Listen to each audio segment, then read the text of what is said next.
I'm Veronica and I work for the Farmer Network as a senior project manager, and I do my best to keep as up to date with grants as is possible at the moment. That was the most ghastly introduction, Andrea, because when Susie asked me to do this talk, I didn't really concentrate much at the time. It was like, yeah, I've got a talk, I'll give it, that's fine. And then when I walked in today and I sat next to Ruth and Sandy, both of whom I probably know more about many of these options than I do. And then I'm looking around the room and there's Alistair and there's David Morley and there's Nick. So there's a lot of people in the room that have very considerable knowledge and experience of what I'm about to talk about, which is very nerve-wracking as the speaker. So what I'm going to do, if I get any questions at all, I'm going to ask the audience, and I'm going to specifically ask the people that I think might know the answer. And the other thing that I'm looking around the audience is because I do some training for the National Trust on behalf of the Foundation for Common Land, there's a lot of familiar faces in the room, and you've probably heard, many of you will have heard this talk before.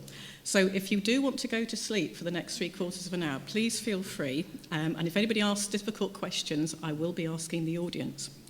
So what I would say though is what I do have considerable experience of is speaking to farmers. And I suppose I have a lot of experience of how farmers are perhaps thinking. And maybe what we need to really think about is the psychology and the thought process of the farmers and land managers that we're all dealing with. Because at the end of the day, there is only a certain amount of land that is directly managed by either NGOs or Natural England or National Park themselves. The vast majority of it is owned, tenanted and managed by everyday farming families who are really grappling with the decisions they are trying to make at the moment. So on a more serious point, in the last week, we've had the announcement about the accelerated cuts to the basic payment scheme. So next year, the maximum basic payment scheme that will be paid is, I think, £7,200. So they've confirmed the cuts for next year, and it's 24% of what farmers would have been getting in 2020, but that is capped at 7,200. Now, given that this conference is organised by the National Trust, who would have been the largest recipient, I believe, of BPS, probably the biggest losers are the National Trust, but I know a lot of other farmers and landowners that perhaps were on slightly larger farms where that cut is very rapid and will have a lot of implications, particularly for upland beef and sheep businesses. So we are dealing with farmers who are increasingly depressed, upset, worried about their finances, and dealing with beef and sheep farms in particular that in themselves have intrinsically relied on the basic payment scheme and also environmental payments. And we have a lot of farmers that are in legacy higher level stewardship schemes that are increasingly desperate to try and apply for sustainable farming incentive and or higher tier and are struggling to do so because there's no real process for them to come out of HLS. And those cuts to BPS and the announcement about APR last week has really put the pressure on them. So I may not know as much as others in the room about SFI, but perhaps I do have a better feeling than many about how some of these farmers are feeling. So that's the serious bit over. I'm going to then run through my actual presentation. So environmental land management schemes. Those of you that have, probably many of you in the room that have seen my presentation before, will remember that I'm not very good at PowerPoint and my presentations aren't that professional, but at one point about 4 years ago I developed my pyramid and I've just changed it ever since. And really what I've changed is the middle layer. So the middle layer has had various rebrands throughout its life. At one point early on in the development of Elms, it was called Local Nature Recovery, and it was going to be a whole new scheme that was going to replace stewardship. That sort of has been fortunately revised. Earlier in January 2024, I think we had something called CS Plus, or Enhanced Countryside Stewardship, and in its latest sort of iteration back in May, we suddenly had higher tier stewardship as being the middle layer.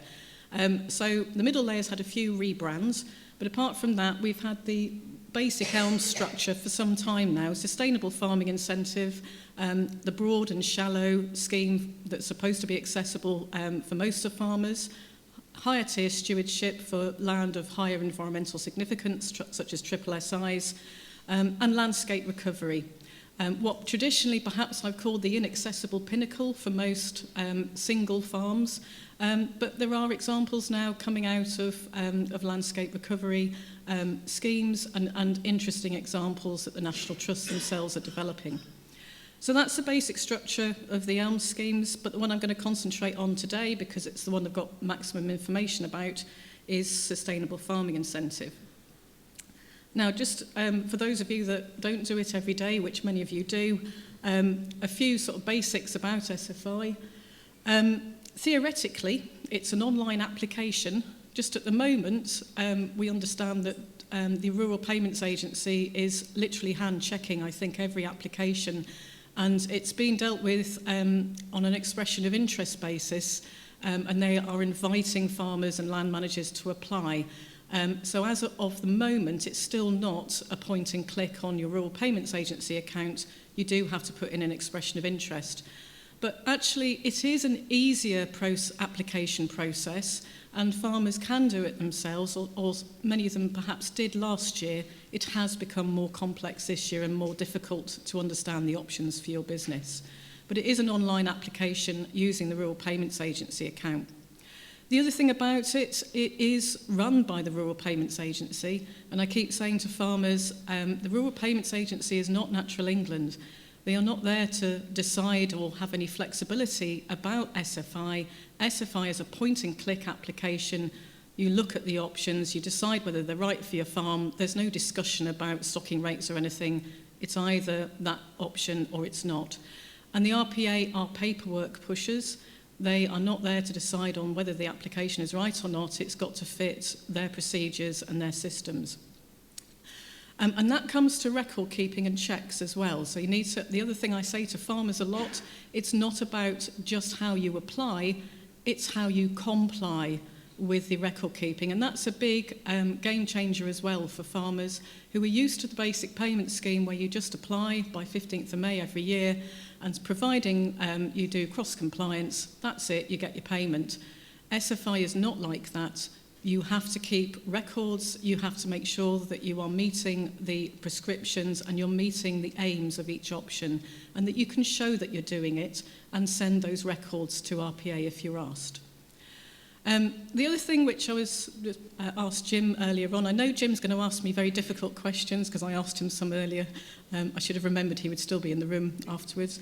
But this point about the 3-year agreement, so that works both ways. So for farmers that have shorter farm business tenancies or are taking land on shorter rental agreements, it works for them because they can enter into SFI, and so long as they've got management control for 3 years, they can get that payment. Whereas previously they might have been more constricted by applying for a 5-year mid-tier or a 10-year higher tier.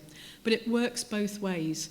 And if you're going into management options which require significant changes for your farm, as agroforestry would, and maybe some capital works, then 3 years isn't very long. So I was really interested when Jim said, oh, well, they'll just roll them after 3 years. That's really interesting because I'm not aware of that, and I suspect that most farmers and advisors aren't either. So there is that uncertainty. We are governed by a government that may not be there in another 5 years' time. So what happens if a next government takes a different direction on these schemes? So 3 years is not very long for some of these options. Payments are made quarterly.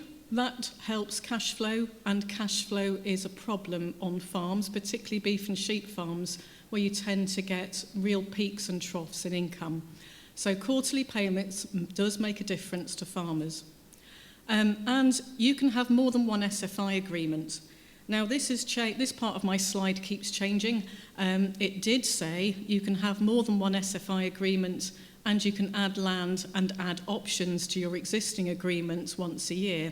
Unfortunately, that's no longer possible because I don't think the computer can cope. Which is a shame because farmers that went for SFI 23 signed up in the knowledge that they could dip their toe in the water with SFI in 2023 and then maybe add some options or additional land to their agreement each year and stay with the same agreement. But that's not possible. So if farmers want some of the supplementary options, which I'll cover in a minute, they're going to have to take out a new agreement to sit alongside their old agreement for the base options, which is crackers. Because they'll have a different time frame. Now, DEFRA is aware of that, and on the recent webinar, which some of you in the room would have been on with Janet Hughes, I think the message was they know this is a problem and they're going to just try and sort that out at a later stage. It does make farmers and advisors a bit nervous, though, because we are trying to do our best to give farmers and land managers the best advice we can with the information we've got at the time. And changes like this does create a little bit of lack of, we struggle sometimes with confidence. Are we giving them the right information at this point, because things are changing? The last point there, SFI management payment, again, that's welcome. It's not something that you get in you've had in countryside stewardship. It's effectively a sweetener.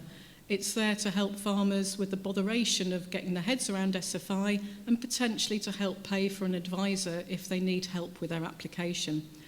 And it's an additional £40 per hectare per year, £40 per hectare in year one, on the first 50 hectares in the agreement, and that goes down to £20 per hectare in year 2 and year 3. So it's up to £2,000 in the first year, and then £1,000 in year 2 and year 3. My understanding, and it might be wrong, is that your SFI management payment area is set with your first agreement, which again is unfair to those that dip their toe in the water in SFI 2023 and may be applied for under 50 hectares. And I think that's something that DEFRA should review. But anyway, the management payment is welcome. So we've had SFI in 2022, we've had SFI in 2023, but in May we also got quite a lot of additional options. And the SFI 2024 expanded offer expanded the options that we had. There was roughly 30 plus options back in 2023, and that's more than tripled to 102 options. And the reason that it suddenly expanded by so much was because it gobbled up mid-tier stewardship. So mid-tier stewardship, apart from existing agreements, has disappeared and is now within the sustainable farming incentive. And there were 57 options that have been gobbled up by SFI. And there's also 23 new options covering moorland, precision farming, our agroforestry options, and things like stone wall maintenance. And it doesn't stop there, and in a minute, and at the end of the talk, there are more options coming. So we have had a movable feast, and this is hard for farmers because, and it's also hard for advisors. So you trot round and speak to a farmer about what the options are at one point in this year. So you might have done visits in January, February and March about what was on offer at that point. But now we're in the autumn, there is a huge number more options available, and farmers are trying to get their heads around those and whether they need to add options or add supplements to those agreements or try and start with a new agreement. The other thing at the bottom, now I was in Nidderdale yesterday, and I went to the sort of farmer that I would call hard to reach. So I deliver advice through DEFRA's Future Farming Resilience Programme, through the Royal Countryside Fund, and some of the farmers that we deal with, we work with them on a more close one-to-one basis because they may be elderly, they maybe don't have internet, they may be people that perhaps aren't at the forefront of technology. And the people I went to yesterday, I would definitely put in that category. So I had an 80-year-old mother that had severe mobility issues. I had probably a son that was about 50-odd, and they looked like they were the only people in that farm business. It was a very old farmhouse. There was paperwork everywhere when you walked in. They were struggling. But she had been reading, as best she could, all the information about this. But it was an upland beef and sheep farm, and she said to me, but it's restricted to 25% of my farm area, that new SFI, whatever you call it, scheme. And I had to explain, no, it's not. though that 25% cap on some of the options within SFI only applies to a small number of options that are effectively taking land out of production. But I raise that because we've got to go back to the people that we're dealing with, the farmers and land managers that are out there. A lot of them are really struggling with an excess of information, with a dribble of information that's come out throughout the year, and many of them are getting confused, and they just don't have the time and resources to really get their head around the mass amount of detail. So there are options, particularly on arable land, where you've got things like wild bird food mixes, one that I really like, which is the bumble bird mix, or whatever it's called. I love the sound of that. But these are actions that are taking land out of arable production or reducing the amount of grassland fodder production and grazing that you can get. And those are capped at 25% of the farm area. So I'm going to run through a small number of the options that are perhaps more relevant to the upland beef and sheep farms, the sort of beef and sheep farms that might be more typical of parts of Cumbria and the National Trust estate. And I'm not running through 102 options, I'm taking a few as an example. So some of the existing SFI options that we had in 2023, and many farmers did apply for and agents applied for last year. They include the exciting payment of £6 per hectare to produce a soil management plan and test soil organic matter, which isn't going to make anybody rich, but it does mean that farmers, a lot of them did apply for that, partly to get the management payments, but also testing soil organic matter is a good thing to do. So there's a basic soil option. Nutrient management plans is something that we've encouraged farmers to have a go at, because they should have a nutrient management plan, and there's £652 there per year for using a FACS or basis qualified advisor. Herbal lays, I put herbal lays up, £382 a hectare. Now this is an example of an option which I think is controversial. So herbal lays has an attractive payment, and herbal lays intrinsically have a lot going for them in terms of grassland and soil management, and the option is there because herbal lays and diverse swards are very good for soil structure, for reducing inputs, and they have a massive benefits which many farmers before the SFI payment came in were looking at, and some of the early adopters were doing that. But we've now got a whole mass of farmers that are chasing that £382 a hectare because they're looking for ways of plugging that basic payment scheme gap. And we're a bit worried that there will be herbal lays going into areas where both the establishment and management might be a problem given the farming system that it's going into. And in some cases, it may be resulting in old pastures being disturbed and taken up so that those herbal lays could go in. The guidance has changed for 2024, and the Farmer Network, with the help of funding from Natural England, has been doing some work with existing farmers that have put them in to try and spread that information out to other farmers that are perhaps looking at this for the first time. One of the more attractive options if farmers are struggling with prescriptions is legumes such as clover on improved grassland. That offers £102 a hectare, but very few restrictions on what you can and can't do, so that's a very useful option. And then the following three options are some of the ones that are taking land out of production effectively, and those three are capped at 25% of the farm area, and that includes taking field corners or blocks out of management, winter bird food on improved grassland, and buffer strips on improved grassland. And the last one is the one probably most applicable to a lot of the land in the uplands, and that's managing grassland with very low nutrient inputs, and I'm going to cover a bit more of that in a second. £151 a hectare, the same payment as has been available in Stewardship through GS2 and GS5, but with less prescriptions and more flexibility. So that's some of the stuff we had last year. Some, but obviously only a few of the new options include managing priority species-rich grassland, which was one of the first endorsed actions within the new Sustainable Farming Incentive Scheme. £646 a hectare is a very attractive payment. And I think this is an example, hopefully, of something that will work better than the previous system, where if you do apply for this, then Natural England is appointing advisors to come and help farmers see whether that grassland is species rich, particularly if it's not already mapped on the priority habitat inventory.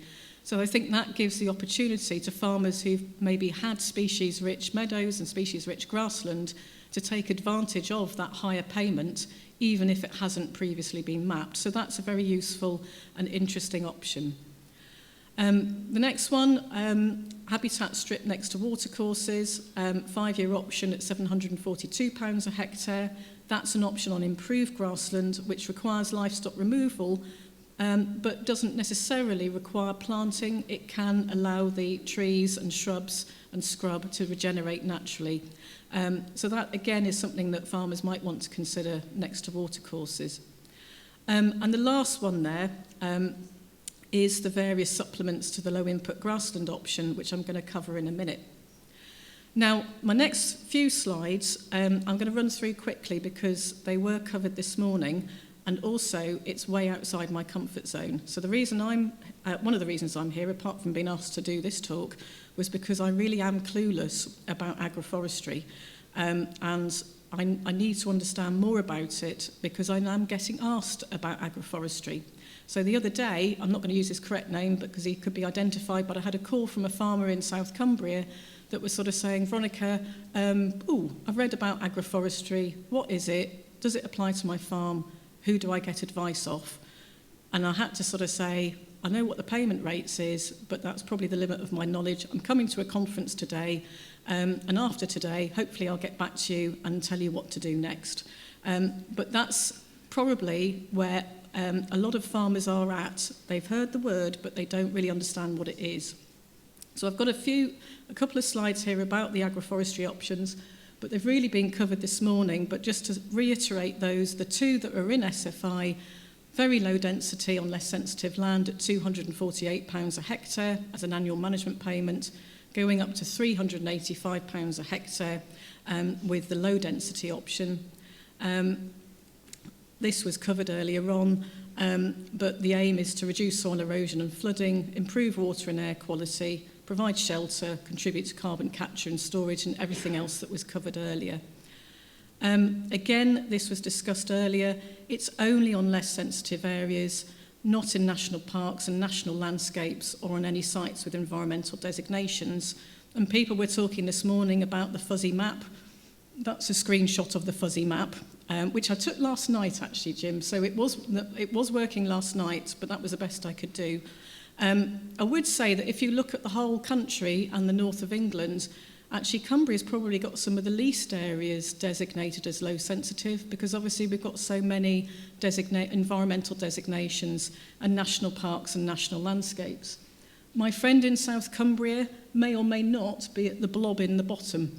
But the first thing I did was I sent him that map and sort of said, Dave, do you want to see where you are in the blob and whether it's even worth you looking in relation to SFI?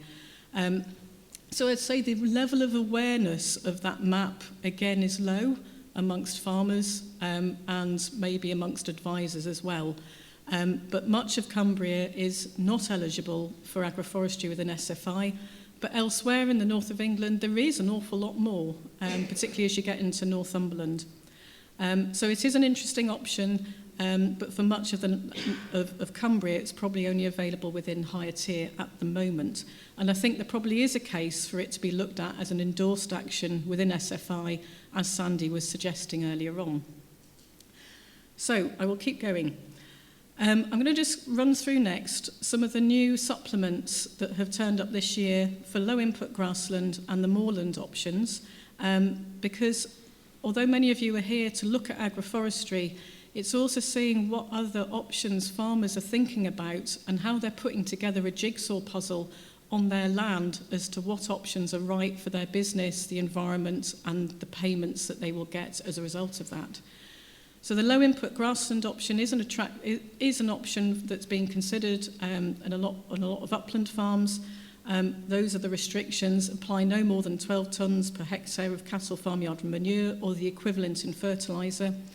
If cut for forage, it should be closed off for 7 weeks in the spring and summer months.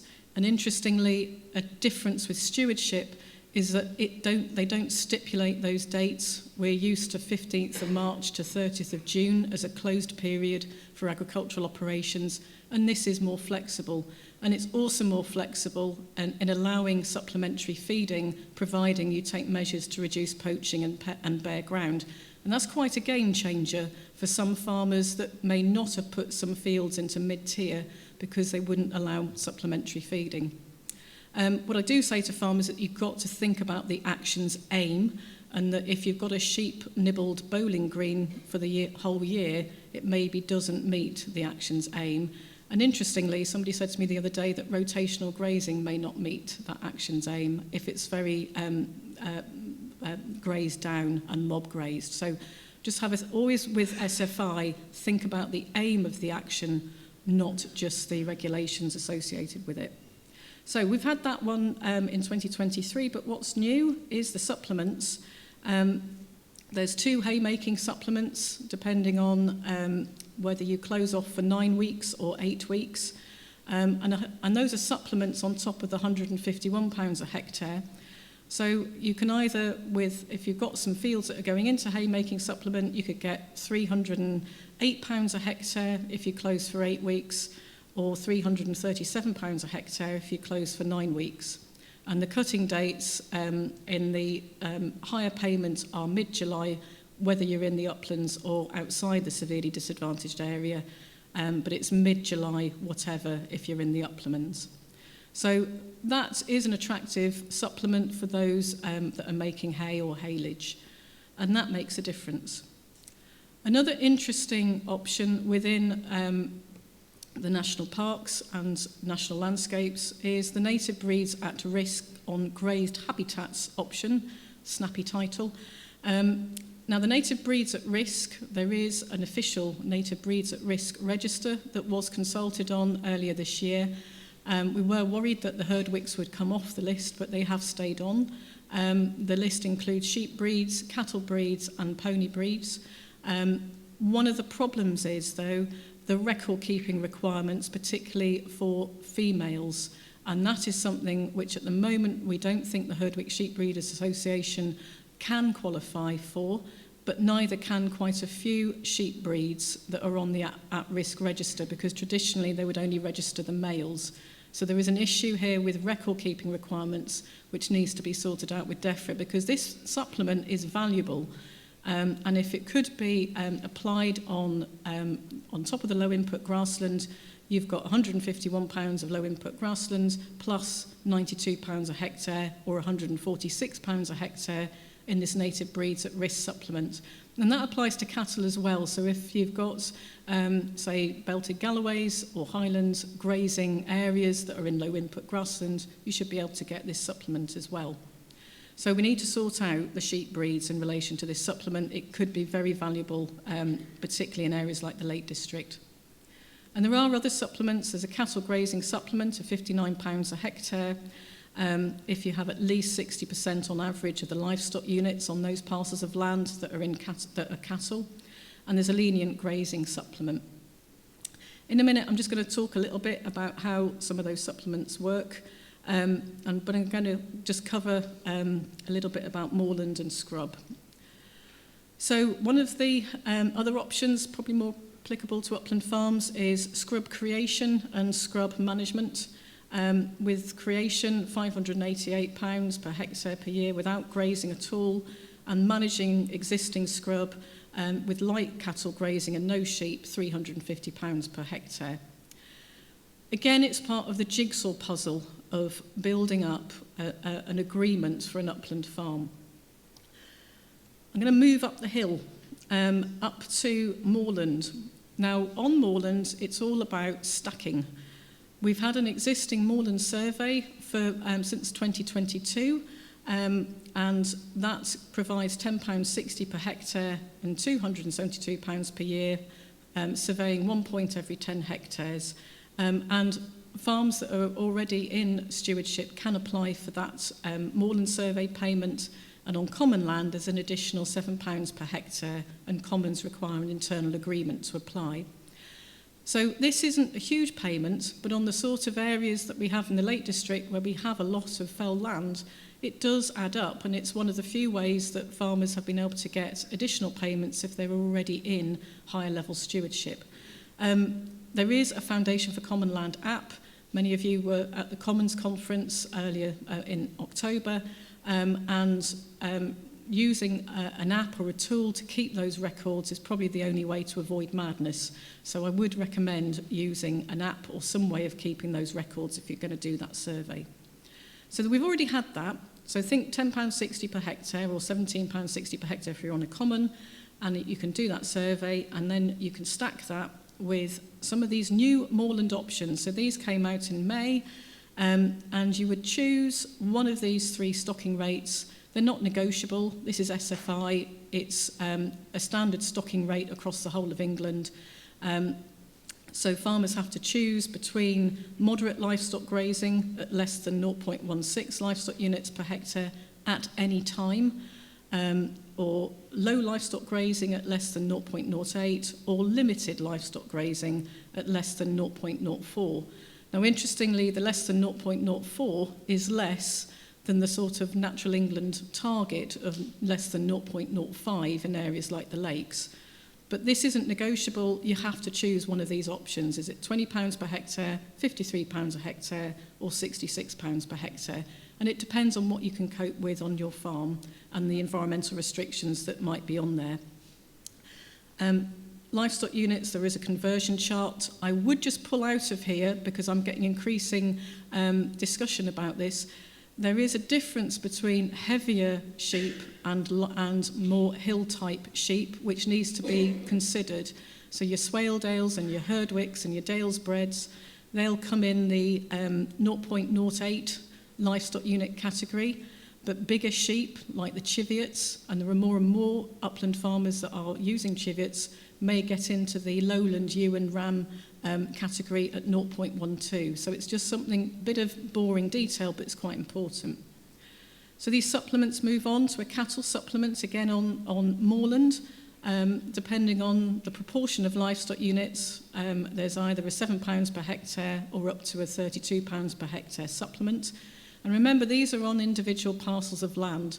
So if you do have allotment land and the cattle are just on that, then it's the livestock units on that discrete parcel that is important.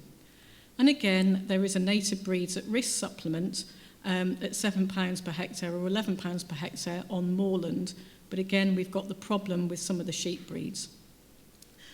The one that people are getting excited about is the shepherding payments. So again, this is an add-on. This is a stackable option on moorland, and it's shepherding, minimising livestock access to sensitive sites, either by shepherding or the use of temporary fencing, and there's higher payments if you get seasonal livestock removal.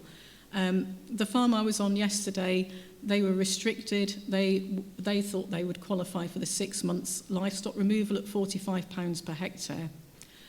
And how do all these supplements work? In principle, on land below the moorland line, you can only use one supplement on each land parcel. The exception is the haymaking and the cattle grazing supplement, which you could use on the same field. But generally, it's one supplement on top of a base action. On moorland, there's a little bit more scope to stack the payments. You could have the moorland survey, your main moorland option, and the shepherding payment, and the native breeds at risk supplement if you could get it. You can't stack native breeds at risk with cattle, though. So if you're looking slightly confused, you want to see the reaction when I put this in front of farmers. They're sort of like, hold on, how does that work? It is quite confusing, particularly if you went into the low input grassland option last year and you now want to put supplements on top of that. You're going to have to take out a new agreement and have those supplements with a different 3 years than your original low input grassland action. So that's a little bit of a snapshot of, on an upland farm, the sorts of options that farmers will be looking at alongside what you're talking to them about with wood pasture, agroforestry and woodland creation. couple of other new ones. We've got a new dry stone wall management payment. Again, in terms of confusion, I find a lot of farmers are getting confused between this annual management payment, which is only £27 per 100 metres, and they're sort of saying, well, that's not a lot of money if you're trying to gap up. It's not a gapping up payment. It's an annual management payment for walls that are in good condition. There is still the gapping up payment of £31.95 a metre.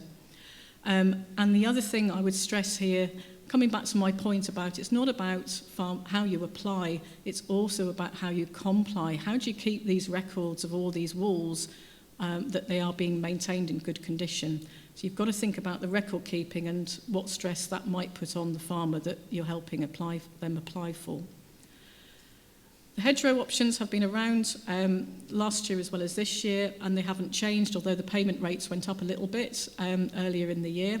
Assessing hedgerow condition, managing hedgerows through environmentally sensitive ways such as rotational cutting, and maintaining or establishing hedgerow trees one every 100 metres.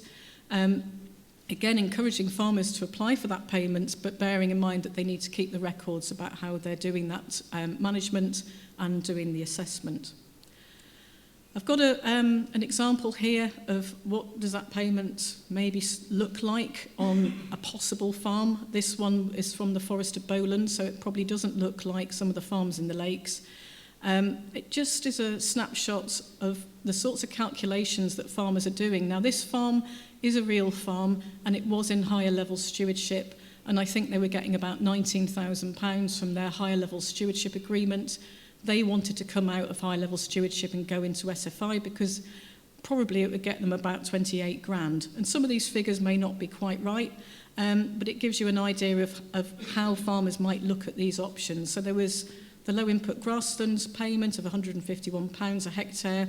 They had Dales breds, and at that point thought they might be able to get the native breeds at risk supplement on some of the parcels of land. They were going for the hay meadow supplement, the grazing cattle supplement on some of the fields, dry stone walls, not very exciting, at £339 for over 1.2 kilometres of wall. They were looking at that habitat strip next to the watercourse, and they were also looking at maintaining traditional farm buildings in a weatherproof condition. And their management payment, because they were putting in over 50 hectares, was £2,000 in that first year. So that guy, he wanted to come out of high-level stewardship as soon as he could. And on another farm I went to yesterday, they were getting 9 grand, and we did this little calculation with them, and they could have got over 18 grand. So there's a lot of farmers that are in legacy schemes that want to come out. On again, this farm in the Forest of Woodlands, he had some common land that didn't have any agreement at all. He had 3 graziers, and they didn't really get on that well. They all lived in the same village, I think. And we looked at, on 750 hectares, what might you do in terms of stacking these moorland payments. And we looked at the moorland survey, the middle layer of the moorland option, an area that we put into shepherding of sensitive sites, and the native breed at risk supplement. And that got about 60 grand. Again, those figures, they may not be quite right, and the Dales breds may not qualify for that native breed at risk supplement. But for 60 odd grand, I told him to go and get some packs of dairy milk and maybe go around the village and have a chat with his fellow commoners. And this is the sort of things that farmers are having to think about. You know, they're not necessarily comfortable trying to get commons into agreement if they've not been in before, but they're having to think about this, and they're having to look at how these payments stack up for their farms. So what next for SFI? It's still not a point-and-click application. I'd be interested in getting feedback from the land agents in the room and the advisors in the room about how slow it has now got. Farmers have been encouraged to register their interest online. They then get invited to apply by the Rural Payments Agency, who are then hand-checking, cross-checking the applications to make sure that they're not applying for options and supplements which they shouldn't do. Coming back to Sandy's point earlier about squeezing in an agroforestry one within a national park, I think we are coming across cases where some options aren't necessarily available and they should be, or people are able to apply for things that they shouldn't. There does seem to be some delay in the system just at the moment. A few weeks back they were going through and some agreements were coming live. It does seem to have slowed down. I think that's probably because there's a lot more farmers that are getting their heads around the fact that they need to engage with this scheme and they need to try and apply for this funding. The other thing that's confusing is, as always, it's a movable feast, and this is making farmers nervous about, leaping in now when more lucrative options might be coming through later this year, more endorsed actions, and also maybe higher tier options that may or may not be applicable to their business. And again, this makes it hard to advise people. We are expecting an educational access option, which will be useful, and more endorsed actions that need Natural England or Heritage England or possibly Forestry Commission approval. And I'm going to cover a few of those in the next slide. There's rumours about how many of those new endorsed actions are going to be coming out by the end of December. And some of the ones that I've nicked a slide off the Yorkshire Dales National Park. Myself and a friend in the Yorkshire Dales National Park, we swapped slides. So I sent her mine and she sends me hers, and I nicked this one off her. So the Yorkshire Dales National Park, I think, will be involved in endorsing some of these actions, and these are some of the ones that we're expecting for 2025. Many of them probably have come out of stewardship and will be available within sustainable farming incentive. Now, of relevance to this conference is managing wood pasture and parkland is coming within SFI as an endorsed action, but I stress the word management and not creation. So creation of wood pasture will remain only within higher tier, but management of existing wood pasture will be an endorsed action within SFI. So that is a very, very quick snapshot of stuff that's very complicated. I would reiterate, how do farmers and land managers do the jigsaw puzzle for all the land that is on their farm? And this is one of the problems. Some of you might be an expert in agroforestry or woodland creation, and will go to that farmer and talk to them about those options. But you've got to remember that they've got the jigsaw puzzle in their head of all their other land, and how does that fit within everything else? And that's really hard for mind space, head space for that farmer. And the more you can spoon feed them, give them reassurance that that support and help will be there, the better, because they're really struggling with it, given that they're also farming and producing livestock and other crops. So last couple of slides, you'll be grateful to know. What about existing stewardship agreements? Well, I copied out here. I should have changed this slide, but then I thought, hey-ho, I'll keep it in as it was in May 2024. So on 21st of May 2024, we got this information about SFI, and this statement from September: those with a CS mid-tier or higher level stewardship agreement will be able to end their agreement early to apply for an SFI agreement or higher tier once it opens for applications this winter. If you go to this website now, it has a little title at the top which says, issued under the old Rishi Sunak government. So in other words, we're not responsible for that statement anymore because we've got a new government. And clearly we're way past September. And we know that they're struggling with the process to allow farmers to come out of these old higher level stewardship or mid-tier agreements and go into SFI. But there's an awful big queue of farmers that really need to do that. And with higher tier, we are waiting still for higher tier. They will be targeted on SSIs and important wildlife habitats with Natural England support. Applications may or may not be online from this winter, not very sure at the moment. We just say to farmers, speak to Natural England now, apply for those survey grants, get help from the National Trust or the National Park, get prepared because there will be a queue. And I know that Natural England is under a lot of pressure. They will have a big queue of people wanting to apply for higher tier, but they can't start going out until they themselves have got that guidance and the information they need. Final slide, just a reminder that the one thing that is open and has continued to be open, and in fact has been greatly improved, is the Countryside Stewardship Capital Grant Scheme, which farmers apply through their Rural Payments Agency account, or the advisors do. There used to be a maximum limit to the standalone scheme. That's gone. The themes have been expanded to natural flood management and now expanded into SFI options such as the agroforestry capital grants, and also a new moorland survey option that came out a few months ago. And fencing for protecting environmental features is now available in the standalone scheme. So again, just as a reminder, farmers may remember what the scheme was like several years ago. The payment rates went up very markedly compared now with, say, early 2021. And they may remember the old payment rates and some of those old restrictions. So it's just a reminder that the capital grant scheme has greatly improved.